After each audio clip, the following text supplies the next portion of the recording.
I'm Alistair McIntosh, welcoming you to this week's edition of First Things First in a much poorer country than we were a few weeks ago. Kwasi Kwarteng stands up, does his fiscal event, and my goodness me, £65 billion disappears into the ether. Just to put a little bit of context, in 21-22, English associations spent £11 billion on new build. Imagine what they could have done with more of that £65 billion. And total Scottish revenue, including North Sea oil, was £74 billion in 21-22. So it is a massive, massive loss. And I tell you what annoys me. The lies the city tell. No way was that budget, call it what you like, a surprise to market analysts. Any market analyst worth their salt would have read a book that came out in 2012, written by Kwasi and Les, called Britannia Unchained. It argues for a small state, tax cuts, benefit cuts, and privatisation. How on earth was anyone surprised by the dish that was served up by Kwasi? A total surprise to me. So the city knew. The fascinating thing about that 2012 book, Britannia Unchained, is that the cause of optimism was what they dubbed a baby boom. Britain was becoming a younger country and everything was going to be fantastic off the back of these highly trained young people. And what happened during the Conservative government from that period? People stopped having babies.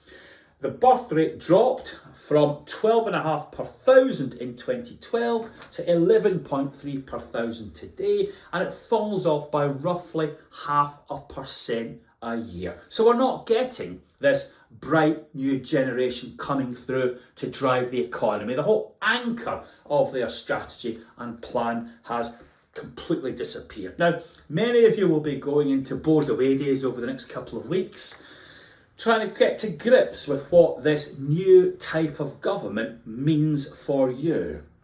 And I think the first thing we'll be looking at is that blinking rent ceiling, won't we? Now, we might have got away with a 5% ceiling, which saves £4.5 billion on welfare, but the 3% ceiling saves £6 billion. Is that what we're looking at now as a consequence of the £65 billion black hole that has suddenly appeared?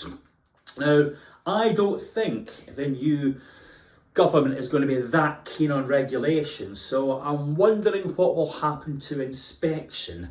But that's not the sound of the cavalry coming over the hill, people. The preferred solution, according to Britannia Unchained, is privatisation.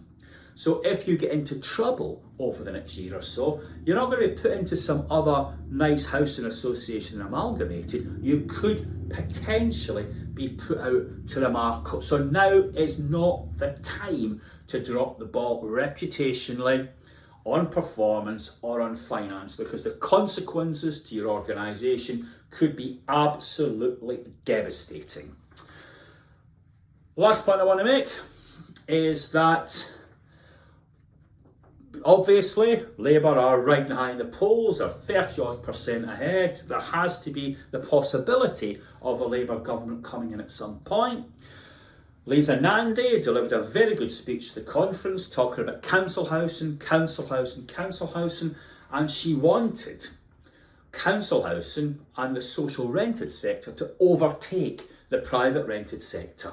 That's fine and good, I'm all for it, but keep an eye on that birth rate, people.